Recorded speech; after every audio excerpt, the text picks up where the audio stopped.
Welcome, listeners, to Foreverglades Radio, bringing you the best music from before the Fallout. Yes, sir. From the 40s, the 50s, and now. Big thanks to Lobby Up Studio for giving us the bottle caps that we needed to reinforce our building with the best steel. Wait. Steel? Yeah. Is that what it was for? Well, yeah, there's a Deathclaw outbreak in the area. What did you think it was for? I don't know. I made our doggy armor. Well, he's gonna need it. The show must go on. Cue the music. Girls! Girls! Watch out! Watch out!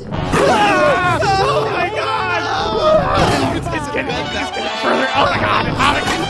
It hurts! If it's small, No, it hurts again! Oh my god! Hey, that's my leg. and Can it you give me my hangs leg? Where's my leg over there? Where's the biggest lies, where's the loudest time? It's a man. You guys ready? Lobby up. Hey guys, lobby up. GG's, lobby up. Dude, we gotta lobby up. Lobby up. Hey, should we lobby up? Yo, lobby up. Lobby up, y'all. Hey, let's grab a beer. Lobby up.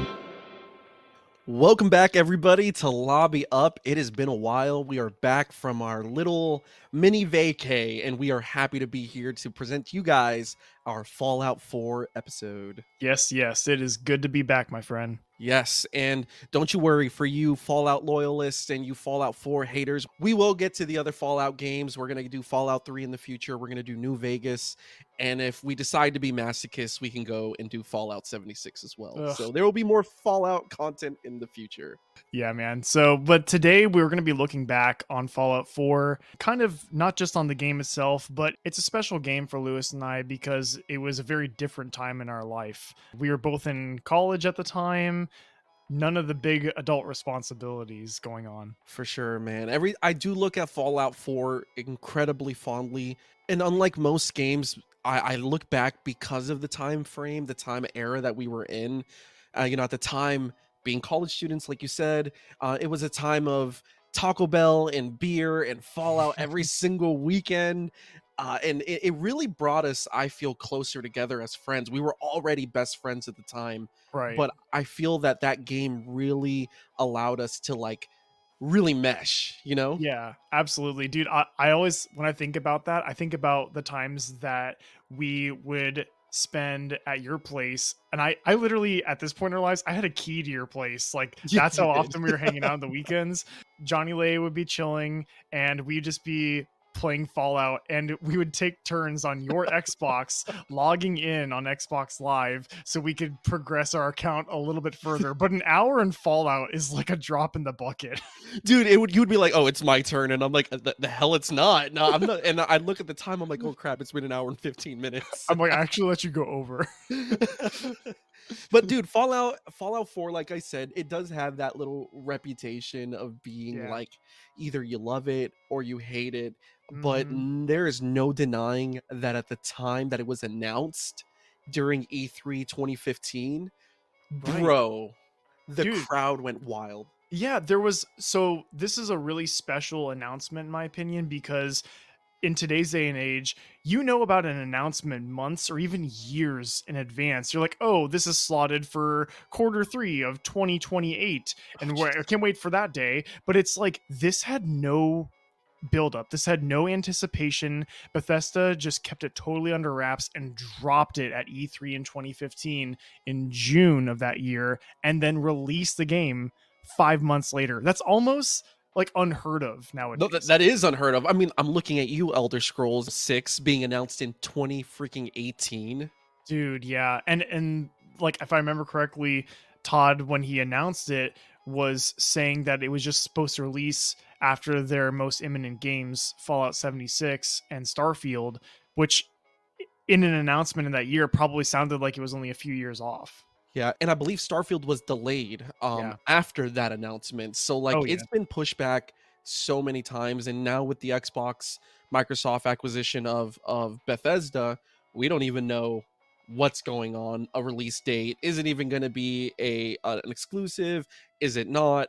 I feel like the whole space surrounding Elder Scrolls 6 is just one big mystery. So to look back at a time where Bethesda drops this trailer and says, Right. you're going to get it in 5 months, Right. it's unheard of. And I don't think we're ever going to see anything like that again. No, and granted, it's a Bethesda game, so it released with a bunch of bugs and glitches, but at the same time, I thought it was generally pretty well received. There was not a long hype cycle. There was not any type of way for this to get poo-pooed on before its release. I think it had the perfect like golden window of what gamers hope for. This kind of sets the bar for what like best case scenario is between an announcement and release. Yes, and you're exactly right. You don't have that time to like you said, start poo pooing on people's hype and thoughts. You don't have Right. time to think. It's in your hands, and then you get the game and you play it. And you and I love that game. I mean, I Mm-hmm. sure as hell did. The Yeah. critics seem to have done well with it on its Metacritic score. It's currently sits at an 87. Again, I've said it a couple times. It is a divisive game in the Bethesda community, in the Fallout community, and just gaming as a whole. Users have it at a 6.9. Would you agree with that score? Heck no, dude. That's super surprising. I mean, the way I see it, a score is trying to objectively rate a game. It's still subjective, right? My 8 is different than your 8 is different than everybody else's 8. But I think this game, if we're going to assign a number to it, at least bare minimum objectively deserves an 8. I think that there's a lot of advancement in the RPG series. There's a lot to love just from the gameplay and the story. I think that this game, there's no world where I would give it that low of a score.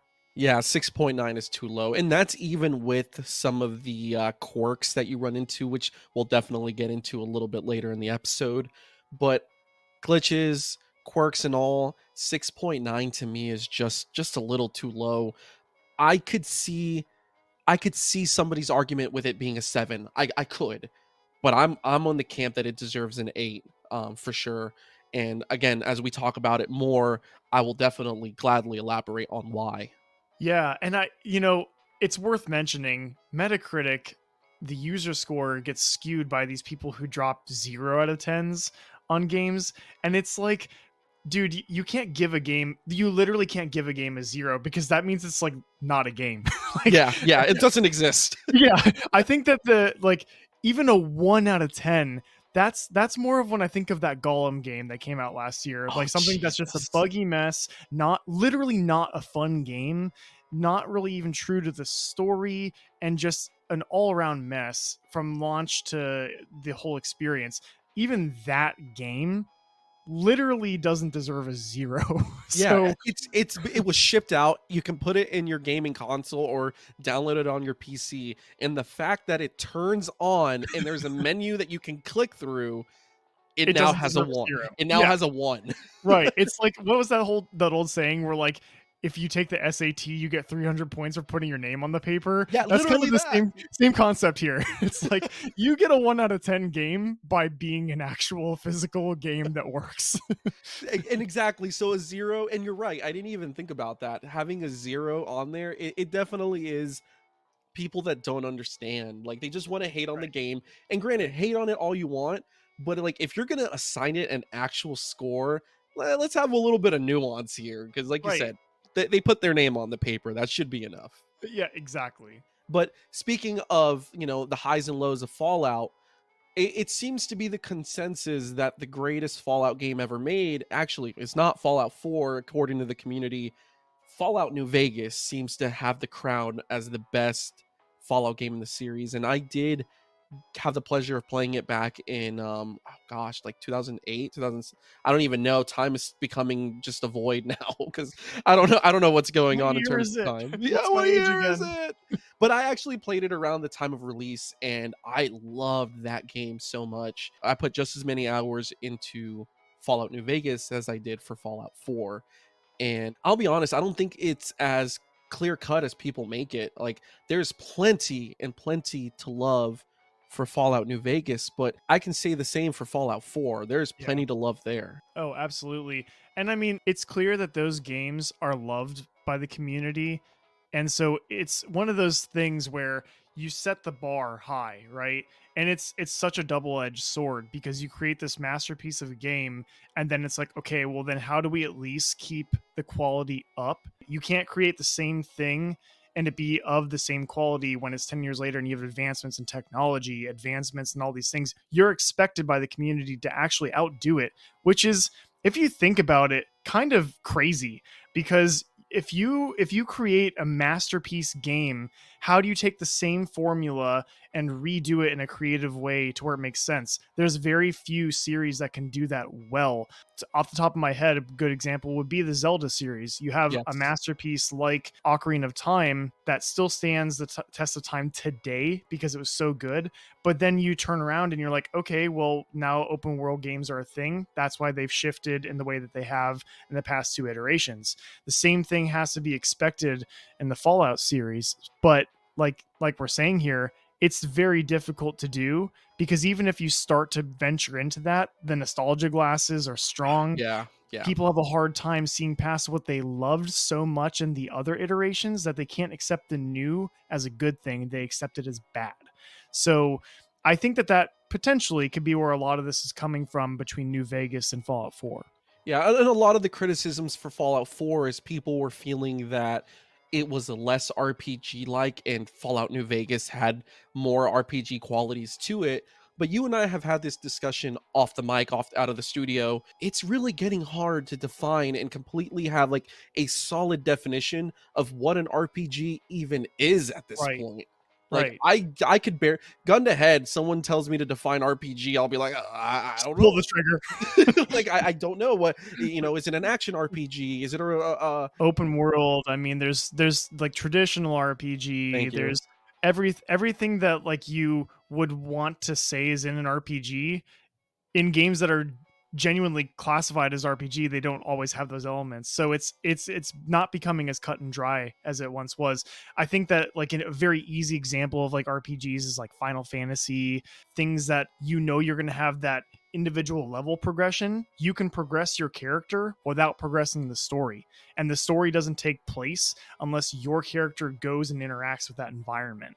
So that's why side quests are a huge thing in RPGs now because you can do them or you don't have to.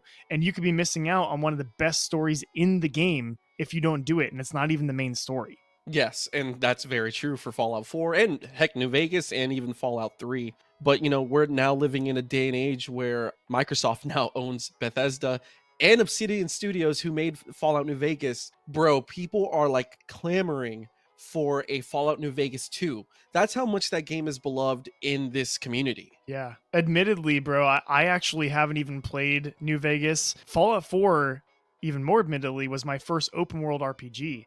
So, I kind of was late to the party, but I've been hooked since. And I can't wait to play those games because I've talked to nurses that I work with who are like, oh yeah, I was just playing some Fallout 4 because I missed New Vegas.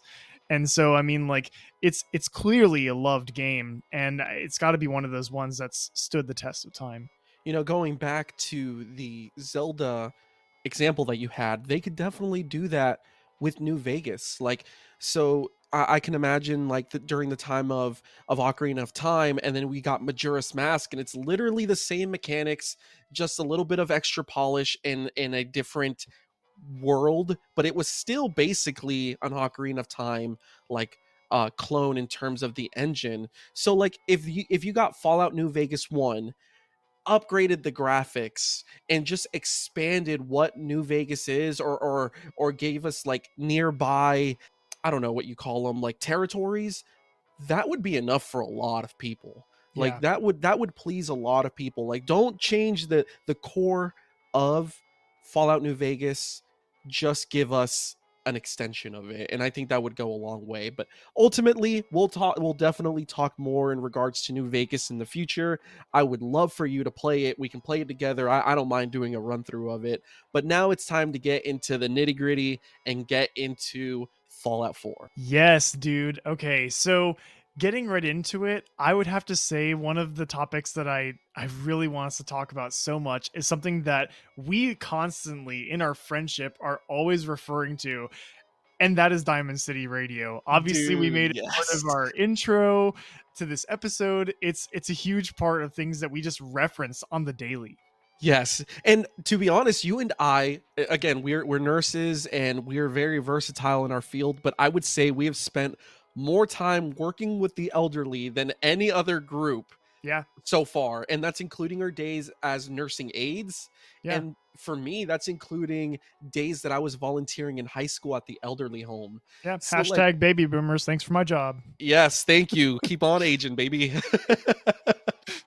So going into Fallout, and for me, going into like Fallout 3, going in through New Vegas, I was exposed to some of that older music. So Yeah. when I started volunteering at these elderly homes, I'm like, that's a Fallout song. That's a Fallout song.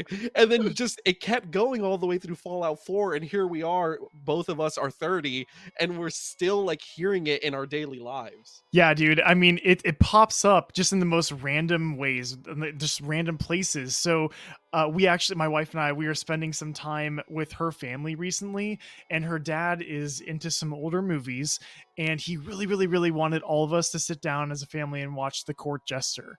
And one of the very famous for that era, one of the very famous actors, Danny Kaye, is the lead in that. And I was like, and so the music is playing in the movie and I'm listening and I'm like, I know this voice. Like, I'm like, this guy has sung songs that I've heard, and I'm like, well, it's coming from the only place that I've heard this before, so it's got to be Fallout. And sure enough, he's the singer of the song Civilization. No way. Are you Yeah, serious? so I mean, I was like, it's just so just wild, right? Because I'm sure you were flexing that knowledge too. You're like, oh yeah, he's saying Oh, yeah. Civilization. yeah, her dad didn't even know that song, and I was like, "Pff, children today. Yes, casuals in life. Well, bro, I'll be like, I still work primarily with the elderly in my career, and dude, even like I want to say as recently as a couple months ago, I was passing out medicines to my residents, and then in the distance, just far off in the activity room, I hear bonga bonga bonga. I don't want to leave the Congo. No no no no no. And I literally, I stopped what I was doing, and I'm like, what was that? And like I lock up my med card and get all my stuff together, and like I go to the activity room and I just peek in, and they're just doing their like daily exercises, lifting their legs with the activities director, and I'm like, oh yeah. When Like, in reality, you expected 80-year-old grandma to be sitting there shooting mutants. well, in my headcanon is they were training to run away from death claws, something we should have done earlier in the episode.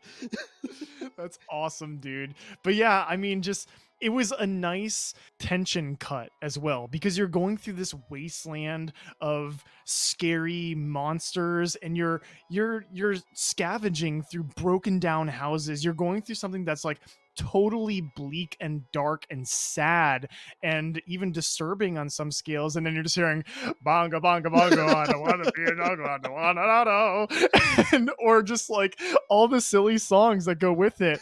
And it's just funny and fun. It was such a whoever made that decision deserves a raise. Yeah, and granted that the music has always, because of the setting, it's something that I feel since Fallout 1 to now, it's just something that they've always just had for us, and Right. sometimes we take it for granted, because imagine if they didn't make that decision and gave us super dramatic music all the time. Like Right. the music truly makes this experience different from any other post-apocalyptic setting, and there's actually some real world benefits for the music for me. So I mean, I'm married and now I have 2 kids, but at the time of Fallout 4 it was just Johnny Lay and I. And sometimes we only had one TV, so sometimes she took the bullet. She's like, go ahead and play, I'll just be on my phone, I'll hang out. She glances over once in a while to watch me play whatever game I'm playing, and then goes back at her phone. But she loved when I played Fallout 4 because she started enjoying the music as well. So it's like she'd be like, oh yeah, that's my favorite song, turn it up, turn it up. And it was like, girls, girls. That specific song became such an inside joke for us. Dude, we love, and granted, I unironically love that song, but it has kind of taken a personality of its own. And again, may they continue with Fallout 5, Fallout 12, Fallout 20. Just keep giving us the good music, baby, because that's gonna Yes. keep me a fan of the series forever. The music is definitely a masterpiece. 10 out of 10 on its own. Just that by itself, chef's kiss. But then they went ahead and went the extra mile and gave us the beautiful experience that is the Diamond City Radio host. Oh yeah, dude. I want to say, and this might be a little controversial, but probably my favorite character in all of Fallout. I love that you can actually physically go visit him. Wait, what? You didn't know this? Actually, no, I didn't know. I put like Louis, 250 hours in this game. I didn't know that. I'm about to blow your mind the even extra level, because I know there's things that you want to talk about with the host. You can go visit him, Lewis, and you can kill him. What? What And happens if you kill him? If you kill him, someone super boring takes over the show. No way. You didn't know this? No, I actually didn't know this. I was so excited. In Diamond City, you can go visit his studio and go talk to him in person. And I just, for funsies, because you can in these games, like it's like kind of like the whole like idea of like you stepping on fire and be like, I wonder if there's fire damage, and then like you get hurt, you're like, oh my gosh, what was I expecting? This is the same scenario where I was just like, okay, I'm just gonna kill him and just see what happens. And I listened to the radio again, and it's somebody else, and it's super boring. I went back to the studio. It's just some random guy who took over. I started over my save file because it was so bad. I was like, I can't even play this. It's unplayable in comparison. Yeah, That's dude. actually wild. Yeah, I don't care if I was 200 hours in. It's like, and like, let's God forbid it, I can't undo it or whatever. Like, I would just start over. Like, Yeah, dude. he makes it because the music's good, but those in between moments where he's talking and laughing, or no, sorry, that's not true. I'm laughing. He's just being weird. Yeah, those quirky moments. I mean, it's the same reason that you have that music as, like I said, that tension cut. And he fits in his own weird, hilarious way, fits perfectly into that theme. So I actually do have a little sidebar regarding the Diamond City Radio host. Go for it. And this is a big shout out before I start. A big shout out to an old friend of mine named Jess. She made nursing school bearable, and we actually became friends because of Fallout. She's very quiet, very reserved, and with all the love in the world, very awkward. So like, she wasn't really talking to anybody, and I was actually playing Fallout Shelter in between, like, The I think mobile we were, game. yeah, the mobile game in between like lectures. I think we were on a break, and she's like, hi, are you playing Fallout Shelter? and I'm not doing her voice justice, and I love you, Jess. Because I'm gonna send this to you. I love you, but like, her voice is very Diamond City Radio, and she also played Fallout 4. She's played the Fallout games, and we used to go on break together all the time. Go get some lunch during our class break.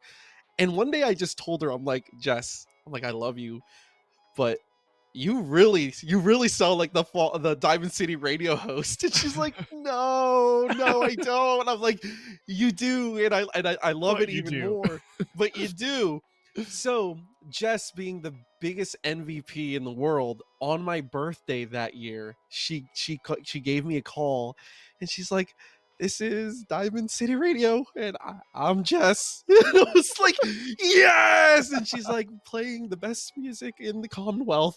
And I was like, this is the greatest gift I've ever received. That was a pretty good impression you just did. It was pretty good. Thank you. I love that guy so much. But like, and of course, think of it more feminine. And but yeah, Jess, again, to this day, she's a good friend of mine, and she still sounds like the Diamond City Radio host. That's But awesome. I couldn't have survived nursing school without you, Jess. So shout out to you. That's hilarious and awesome. Shout out to Jess. Haven't seen you in a long time.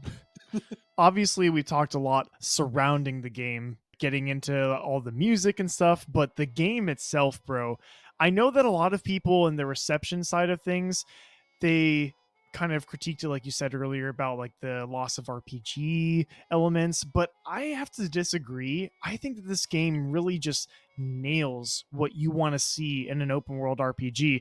And maybe, because I got into this with Fallout 4 at this point with Bethesda games, it's why I had the criticisms I did for Starfield. And maybe I can understand a little bit more why people who played New Vegas had criticisms for this game. But to each their own, I suppose. I really think that this game hammers in what you want to see in these open world games. So I would have to agree.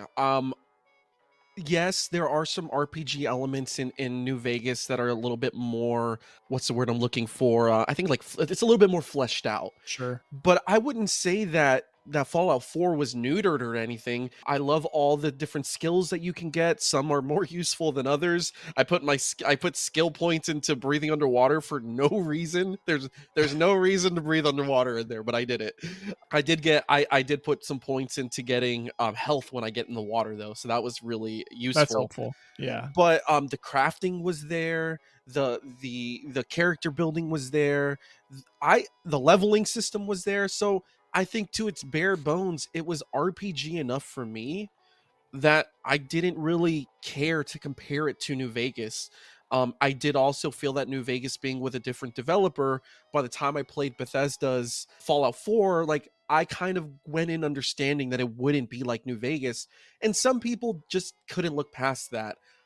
Personally, I think it's enough RPG for me. And the gameplay, fantastic. The crafting system, I love the settlement system, bro. Yeah, dude. I remember you like totally fleshing out your settlement system to the point where you were trading in between like crazy and everything. Yeah. I remember that. What was the one that you made like legit into like a city? I did that in the drive-in theater. Yes, and you had all the shops going, you had all the trade routes in between that system. Like that was pretty flushed out. If we're I talking loved it. about that. And that's what I'm getting at. I love the settlement system so much. And actually, I was a little disappointed with Starfield's like settlement system. There wasn't enough. I mean, I'm sure it was probably more fleshed out than Fallout 4's, but I didn't care enough about it to Right. put the same time I did with Yeah. Fallout 4. Don't get me started. And that's the thing too. Just quick while we're on the topic is I think that there was the perfect amount of complexity in Fallout 4. And that was the big issue I had in Starfield is that, sure, like you said, maybe it is more fleshed out. Maybe there's more extent to it. And I'm sure there's a certain crowd that's gonna tickle their fancy. For me, it got to the point, like you said, where I just didn't care. I never built a real settlement in Starfield, but I sure as hell did in Fallout 4. So And again, like you said, it's kind of one of those to each their own kind of thing. But Sure. to say that it was neutered or to say it didn't have enough RPG elements, there was so much to do. You and I put in, God, like I want to say like I at least put in like 250 plus hours, probably pushing 300. I'd have to check. But one of the best parts to me was the crafting system for the weapons, which again, I keep hearkening to Starfield more because Starfield is the newer Bethesda game. I didn't use in Starfield, but all my weapons in Fallout 4 were modded to hell. I literally remember my favorite gun. I named it El Diablo, and it was a freaking shotgun that would incinerate everybody around me, Oh, and it that's was sick. just so like the power trip was insane. I love the crafting system, the settlement system. It was just to me a very fleshed out game.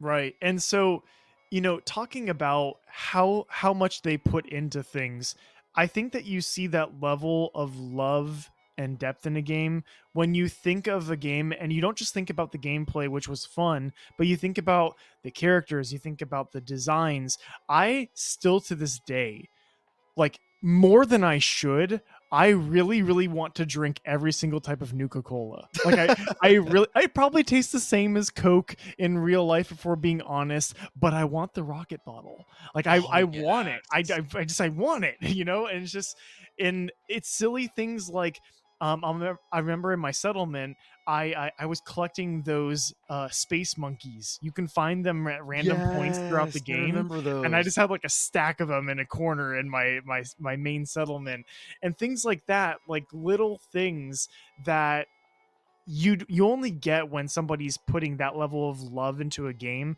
Like when I think about the main character in a vault suit, I don't even like when I'm thinking about it, I don't think about my character. I think about Vault Boy.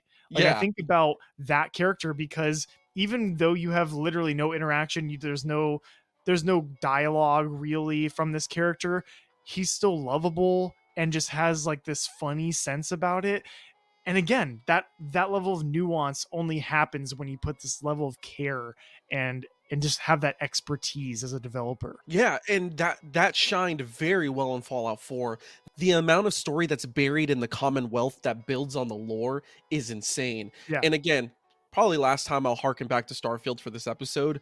That's something Starfield did right. There was a lot, like, you go to these deserted planets and you found that lore hidden in the environment. Right. Fallout 4 did that just as well, and probably at points even better. Oh my gosh, you go into, that's the craziest thing, and the level of excitement when you go into a vault. Because yeah, sure, in Starfield you go to a different planet and there's all these new possibilities, but when you go into a vault and you understand all of the story behind the corruption and the tests they did on people Yeah, going the into these vaults, experimentation. dude, it gets to a point where you're like, holy crap. And it gets a little bit wild at times. Like I'll never forget this one where it was like and this is pretty dark, but it was that school That's of literally the one I was thinking Yeah, of. That yeah. was literally the one I was thinking of. the pink ghouls, because you're literally playing Yes! this whole game experiencing ghouls the whole time, and then you get to these pink ones and you're like, this is insane. And it was the, if I remember correctly, because this was many moons ago. It wasn't it that they were eating like A pink goo. radiated corrupted lunch goo, and it just turned all the children into ghouls. Yes. Wild. Wild. So wild. And it's funny that that's the one that stuck with you, because that one definitely stuck with me, man. And just other ones where it's like a vault with like one person in it. Oh yeah, I remember that one too. But the list goes on and on. Like every single one of them just has like its own story, and every single one of them just has this dark tone. And all the while you're listening to I love those dear hearts and gentle people. And like, dude, this whole experience, I think that, again, I haven't played New Vegas, haven't played Fallout 3. I'm sure I would love them, but I genuinely love Fallout 4. It was a Yeah. great game. And I think you can't undersell it. No, and someone who's played the other two, you would love the other two just as much. Like, Yeah. and I guess that's where I'm at. Like, I don't hate the other two. I don't hate Fallout 4. I just love Fallout, and I love the series as a whole, and just like the masterclass in storytelling that Bethesda Softworks has done with the franchise. To me, it's a continued testament to their love of the series, especially, that huge departure from Fallout 2 to Fallout 3, Fallout 2 being a top-down view. Right. People were worried when Bethesda bought it out, and I don't think they've butchered this. I mean, let's not talk about Fallout 76, but that's not a mainline game. I think for the mainline games, they haven't butchered the series. It continues to be an awesome game. The story was actually really good, which I know the ending, I know the whole story, but if you guys are longtime listeners of us, you guys know that I've never beaten Fallout 4. A disgrace. It's a disgrace. This is the actual punishment that people who are completionists with side quests receive. You will end up not even beating the game after 300 hours. And you know what? I regret nothing, because it's not like I don't feel like my experience has been any less because I haven't beaten the game. And I'm not gonna lie, knowing that the ending, I'm like, I don't really care. I mean, spoiler, the ending is basically, because the whole game you're looking for your son, and it turns out the main bad guy that's making all these synths taking, these synths are taking over the lives of normal people. That turns out to be your son, which is kind of crazy. And you probably know even more than me, Matt, but once I found that out, I'm like, good, okay, even more reason for me not to save my son now. So once I found out, I went to the DLC, and then I was making Nuka-Cola factories, and I went to the New England harbor, the harbor. I was having fun there, and just I beat the DLC. Of course you did, because it's on the side. But I just didn't get around to the ending of the main game. But you did. Yes. And that's the thing is, you basically have the same ending. You have the same like cutscenes, but they change a little bit. I was looking up just to kind of refresh my memory. I wound up, for whatever reason, I think I just wanted better armor at the time, but I wound up supporting the Brotherhood and just following it through. But you can actually support more than one group. You can still support the Minutemen. You basically always turn against either like the institution or the railroad. So Well, I went with the railroad, and then halfway through, and I'll be honest, Matt, I don't even know if I did it on purpose. I just wound up betraying all of the railroad I and killed like them all but not just the men, but the women and the and the synths. I was gonna say that. But yeah, dude, the story's there, the gameplay's there, and the Yeah. characters are there, and dude, the random encounters are there. Yes, dude. So, one thing that we failed to mention is you and Johnny Lay got this for me as a Christmas present. And you told me over and over and over in November of that year, I've got to play Fallout 4. I've got to play Fallout 4.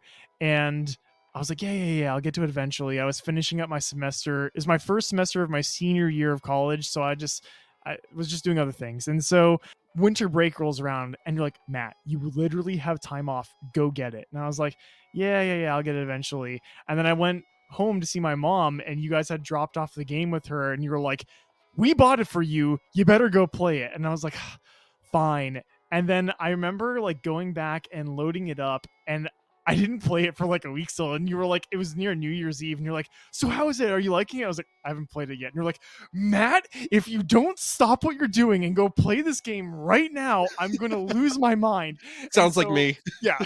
So like I finally went and played and then I was just like blown away at how awesome it was. And you're like, kind of like guiding me on a couple things and you're like just go to this area and don't even think about anything about it but just like look around and stuff. So I book it to Diamond City and I'm getting into the area where the what's the trail called? Oh, the Freedom Trail. The Freedom Trail. So I'm going through the Freedom Trail and I'm at that pond and and listen, I'm probably like what, less than level 10 at this point. And if for people who've played the game, they already know where I'm going with this. The one of the secret like bosses of the game, basically called the Yes. Swan, pops up, and it's like this hideous like if the Hulk could go through like another radiation experiment gone wrong or something like that. Like With a that's what swan around. with like like with a big plastic swan boat for an arm and a bunch of other crap hanging from him. Like that's how hideous this beast looks. And I just remember being like, uh-oh. like I was unloading every little pipe gun that I had with me at the time into this thing and just like peeking around a corner trying to get pot shots off on him and I wound up beating it and I was like Nice. so thrilled. You got like that, what was it, the power arm or whatever? Yes, I don't remember now, but it was a pretty decent weapon for doing Yeah, that. especially that early in the game and I just was like so thrilled. So I mean, that really like was one of the big things that set the tone for me in that game, just having that experience relatively early on, totally out of nowhere, and having to call you up and being like, well, thanks for that. I forgot that I gave you the game, or not we, Johnny Lay and I gave you that gift for Christmas. Yeah. That makes me happy. Past Lewis is not too bad, is he? No. Well, certain ways. So, bro, I gotta ask, at the end of the day, kind of wrapping it up, and again, this isn't our last Fallout episode. I see us coming back to this one day again, but like Fallout 4 by itself, like now in 2024, how do you feel about the game and what it's done for you? Well, and like I said in the beginning, nostalgia glasses are strong, but it has a special place in my heart for sure. I think that this game objectively holds up today. I think that you could still pick this up for the first time and it would be a totally refreshing, fun experience for anybody who is a fan of this type of genre. Also, with that being said, I do think that this really pushed forward this genre. There's a lot of elements that you see in open world games today that you expect from the game. And I think that without having played New Vegas and Fallout 3 and everything, I think that this game pushed the frontier. And that's kind of like what has always been my criteria of what, if we're going to assign an arbitrary number, that's the kind of game that I think is like getting up into that 8, 9, 10 range. The games Yeah. that aren't just like fun and doing the things that you expect, but pushing it further, adding the extra little nuance, adding the things that literally shape how you and I interact with each other. I mean, Yeah. that cannot be understated. Yes. This game has things that have shaped our friendship. So, I mean, that alone being said makes this game extra special to me. Objectively, if I had to give this game a number, it's either an 8 or 9 without thinking too hard about it. Yeah. I think that this is still like one of the games that somebody could argue as a masterpiece, like a must play, but I think it's a game that I would recommend to anybody who's, at least like a moderate gamer. Yeah, and it's a game that just about anybody can pick up and figure out how to play if you're relatively experienced with gaming. And I think for me, a lot of my final thoughts and my recollection of this game, it's a lot of echoing from you. Like, it really did help build a solid foundation, and not to get too mushy in front of everybody with you, but it really built our friendship up further, and it's a foundational game for our friendship. And Yeah, man. up until that point, we had been friends for a long time, but that was one of those games that we like both hardcore nerded on, other than Super Smash Bros. Because Right. Super Smash Bros. Really brought us together. But that game was like the newest game that we both kind of got to experience together. And I'm really appreciative of that game. It really brought us together. Another more personal thought of that game, that was also the last game that I can remember playing where I didn't have any sort of crazy responsibilities. It was a much simpler time in life where I could put 250 to 300 hours into a game without feeling guilt, without feeling like I should be doing something better with my time, making money, doing more adult things. That was the last game that I ever did that with. Yeah. So thinking back to that time really kind of brings this nice warm feeling in my stomach on just a much simpler time. Now, objectively speaking, the gameplay was fantastic. The gunplay could be a little better, but I use the VATS most of the time anyway, so like I Fair. don't really care. The story was there, the gameplay was there, and I would say for somebody that has played all of the 3D Fallouts, I didn't play Fallout 1 and 2, I would say I like Fallout 4 the best, only because it has more of a sentimental value to me. But New Vegas is really good, and I'm actually excited for the future of our podcast so we can talk about it. That one's going to be a lot more objective in terms of this game is fantastic, and I look forward to the future of Fallout. Fallout 5 has been confirmed to be something that Bethesda's going to work on, and We we're have going a to be there. TV series coming out soon. Oh yeah, it's surprising that it's the end of the podcast or the end of this episode, and we haven't even talked about the TV series. But don't worry, guys, we do plan to watch it and talk about it. So we look forward to doing that for you guys in the near future. And if you like what you're hearing and you're digging our content, please like, subscribe, share, download on Spotify, and overall, just please spread the word of these two dorks and their little podcast. So as always, we like to leave you guys on a nice warm note. Sometimes the games we play go further than just an arbitrary score. They can go a little deeper than that. It can be a game that was gifted to you, or a game that brought you closer to a friend, a game that reminds you of a simpler time, or a game that lets your inner child play. At the end of the day, to the uninitiated, games run deeper than just a controller and a TV. And here at Lobby Up, we live for that. Thanks for lobbying up with us. See you guys. Bye, guys.